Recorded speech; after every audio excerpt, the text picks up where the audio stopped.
વિદ્યાર્થી મિત્રો, હવે આપણે પ્રશ્ન જોઈએ કે કક્ષા અને કક્ષકનો તફાવત સમજાવો. કક્ષા અને કક્ષક એટલે શું તેની માહિતી આપણે મેળવીએ. કક્ષાને આપણે ઓર્બિટ કહીશું અને કક્ષકને ઓર્બિટલ. સૌપ્રથમ વ્યાખ્યા જોઈએ.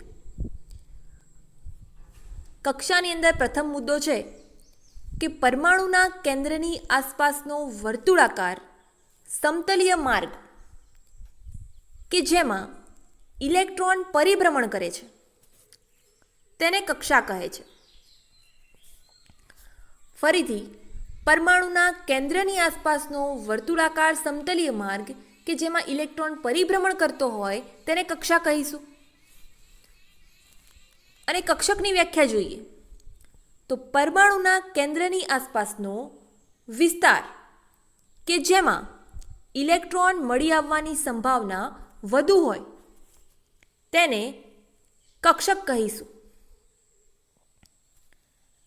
બીજો મુદ્દો જોઈએ. કક્ષાની મદદથી ઇલેક્ટ્રોનનું સ્થાન, તેની ઉર્જા, ઇલેક્ટ્રોનનું કેન્દ્રથી અંતર શોધી શકાય છે, જ્યારે કક્ષકની મદદથી માત્ર ને માત્ર ઇલેક્ટ્રોન મળી આવવાની સંભાવના જ શોધી શકાય છે. ત્રીજો મુદ્દો. કક્ષા એ ઇલેક્ટ્રોનની મુખ્ય શક્તિ સપાટી છે, જ્યારે કક્ષક એ ઇલેક્ટ્રોનની ગૌણ શક્તિ સપાટી છે.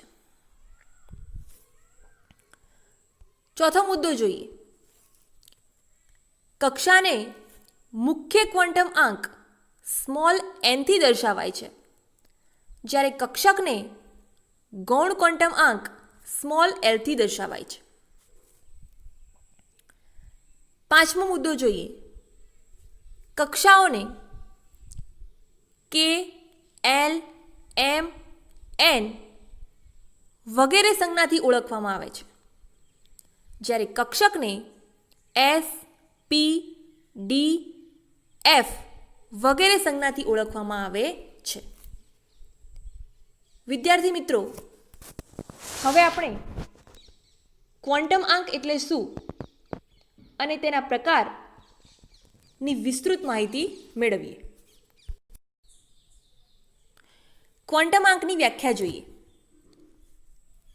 પરમાણુમાં ઇલેક્ટ્રોનની સંપૂર્ણ માહિતી જેવી કે ઇલેક્ટ્રોનનું કેન્દ્રથી સાપેક્ષ અંતર, ઇલેક્ટ્રોનનું સ્થાન દર્શાવતી કક્ષકોના પ્રકાર અને ઇલેક્ટ્રોનના સ્પિન ભ્રમણની દિશા વગેરે દર્શાવતા આંકને ક્વોન્ટમ આંક કહે છે. ક્વોન્ટમ આંકની મદદથી શું દર્શાવી શકાય તો ઇલેક્ટ્રોનનું કેન્દ્રથી સાપેક્ષ અંતર, ઇલેક્ટ્રોનનું સ્થાન દર્શાવતી કક્ષકોના પ્રકાર અને ઇલેક્ટ્રોનના સ્પિન ભ્રમણની દિશા વગેરે દર્શાવતા આંકને આપણે ક્વોન્ટમ આંક તરીકે ઓળખીશું. તેના પ્રકાર જોઈએ. પ્રથમ પ્રકાર છે મુખ્ય ક્વોન્ટમ આંક, જેને સ્મોલ nથી દર્શાવાય છે. બીજો પ્રકાર છે કક્ષક કોણીય વેગમાન ક્વોન્ટમ આંક, જેને સ્મોલ lથી દર્શાવાય છે. ત્રીજો પ્રકાર ચુંબકીય કક્ષકીય ક્વોન્ટમ આંક, જેને mlથી દર્શાવાય છે. અને ચોથો પ્રકાર છે સ્પિન ક્વોન્ટમ આંક, જેને આપણે એસથી દર્શાવીએ છીએ. સૌપ્રથમ આપણે મુખ્ય ક્વોન્ટમ આંકની સંપૂર્ણ માહિતી ઉદાહરણ સહિત સમજીએ. મુખ્ય ક્વોન્ટમ આંકની માહિતી મુજબ એવું કહી શકાય કે બોહર નામના વૈજ્ઞાનિકે મુખ્ય ક્વોન્ટમ આંક નક્કી કર્યો હતો. મુખ્ય ક્વોન્ટમ આંક એ શૂન્ય સિવાયની કોઈ પણ ધન પૂર્ણાંક સંખ્યા છે. શૂન્ય સિવાયની કોઈ પણ ધન પૂર્ણાંક સંખ્યા. મુખ્ય ક્વોન્ટમ આંકને સ્મોલ n થી દર્શાવાય છે. મુખ્ય ક્વોન્ટમ આંક મુખ્યત્વે કક્ષકનું કદ તથા મહદ અંશે ઉર્જા એટલે કે કુલ શક્તિ નક્કી કરે છે. જેમ એનનું મૂલ્ય વધારે તેમ ઇલેક્ટ્રોનની શક્તિ વધારે. ત્યાર પછી જોઈએ તો એનના મૂલ્યના વધવા સાથે માન્ય કક્ષકોની સંખ્યા વધતી જાય છે. જેમ એનનું મૂલ્ય વધશે તેમ માન્ય કક્ષકોની સંખ્યા વધતી જાય છે. એનનું મૂલ્ય કેન્દ્રથી ઇલેક્ટ્રોનનું સાપેક્ષ અંતર દર્શાવે છે. જેમ એનનું મૂલ્ય વધારે તેમ ઇલેક્ટ્રોનનું કેન્દ્રથી સાપેક્ષ અંતર વધારે હોય છે. તો આ ખાસ યાદ રાખીશું કે એનનું મૂલ્ય તે કેન્દ્રથી ઇલેક્ટ્રોનનું સાપેક્ષ અંતર દર્શાવે. એનનું મૂલ્ય જેમ વધે તેમ ઇલેક્ટ્રોનનું કેન્દ્રથી સાપેક્ષ અંતર પણ વધતું જાય છે. ત્યાર પછીનો મુદ્દો છે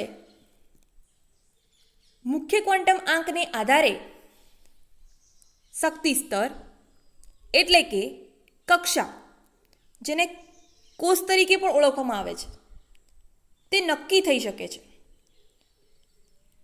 મુખ્ય ક્વોન્ટમ આંકના આધારે શક્તિ સ્તર એટલે કે કક્ષા, કોષ નક્કી થઈ શકે છે. જેમ કે જો એનનું મૂલ્ય 1 હોય તો તે કે કક્ષા તરીકે ઓળખાશે એટલે કે પ્રથમ શક્તિ સ્તર. n બરાબર 2 હોય તો L કક્ષા દ્વિતીય શક્તિ સ્તર. n બરાબર 3 હોય તો M કક્ષા ત્રીજો શક્તિ સ્તર. n બરાબર 4 હોય તો N કક્ષા એટલે કે ચોથો શક્તિ સ્તર. તો આમ એનના મૂલ્યની મદદથી શક્તિ સ્તર એટલે કે કક્ષા, કોષ એ નક્કી થઈ શકે છે. હવે આપણે મુખ્ય ક્વોન્ટમ આંકના ઉપયોગો જોઈએ. એનના મૂલ્ય પરથી આપણે શક્તિ સ્તરનો ક્રમ, જે તે શક્તિ સ્તરમાં આવેલા કક્ષકોના પ્રકાર,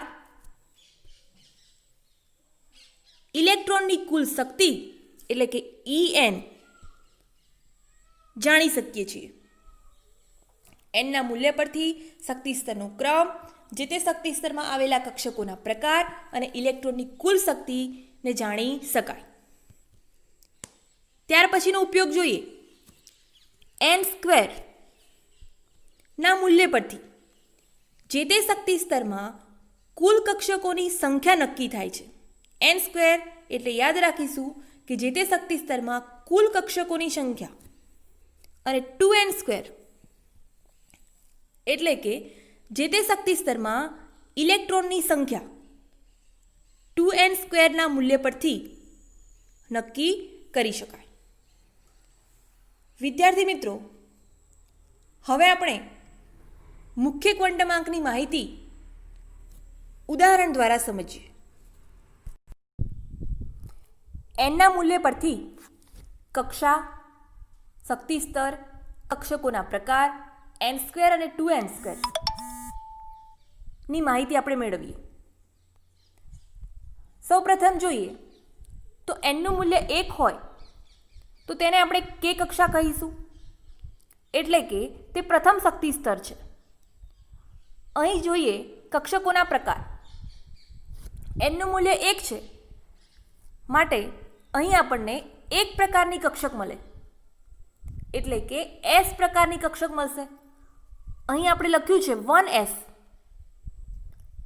1 છે તે એનનું મૂલ્ય દર્શાવે છે. કુલ કક્ષકોની સંખ્યા જોઈએ n². n બરાબર 1 છે તો અહીં આપણને કુલ કક્ષકોની સંખ્યા મળશે 1² બરાબર 1. કુલ ઇલેક્ટ્રોનની સંખ્યા જો શોધવી હોય તો 2n².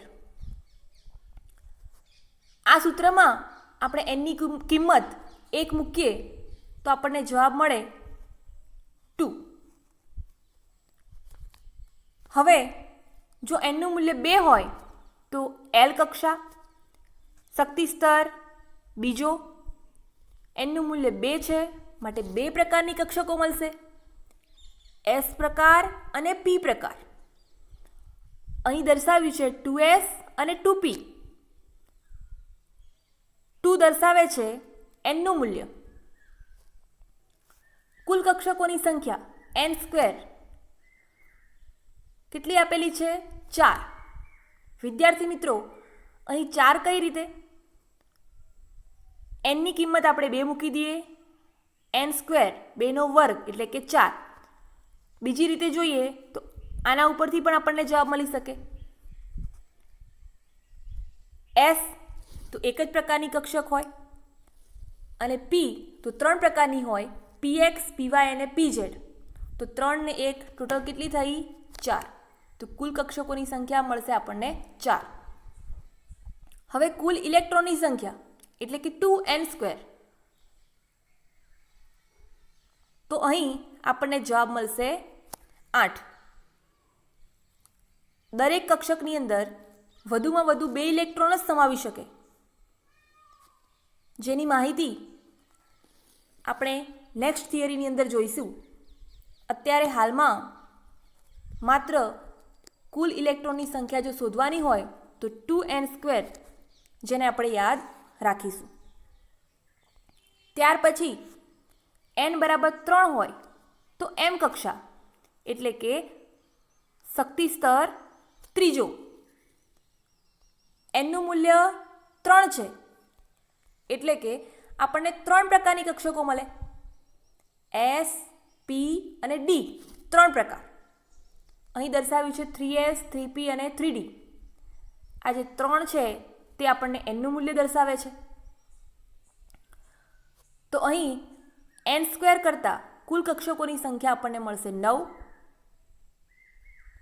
અહીં પણ આપણે સમજી શકીએ એસ એટલે કે 1, પીની 3 પેટા કક્ષકો એટલે 3 ને 1 4 અને ડીની 5 પેટા કક્ષકો એટલે કે ટોટલ કુલ કક્ષકોની સંખ્યા આપણને મળશે 9. કુલ ઇલેક્ટ્રોનની સંખ્યા 2n² આપણને મળશે 18. તેવી જ રીતે એનનું મૂલ્ય જો 4 હોય તો કક્ષા n પ્રકારની, ચોથો શક્તિ સ્તર. એનનું મૂલ્ય 4 હોવાથી આપણને 4 પ્રકારની કક્ષકો મળશે, એસ પ્રકાર, પી પ્રકાર, ડી પ્રકાર અને એફ પ્રકાર. 4 પ્રકારની કક્ષકો મળશે. અહીં 4 દર્શાવે છે એનનું મૂલ્ય. કુલ કક્ષકોની સંખ્યા જોઈએ તો આપણને મળશે 16 અને કુલ ઇલેક્ટ્રોનની સંખ્યા આપણને મળશે 32.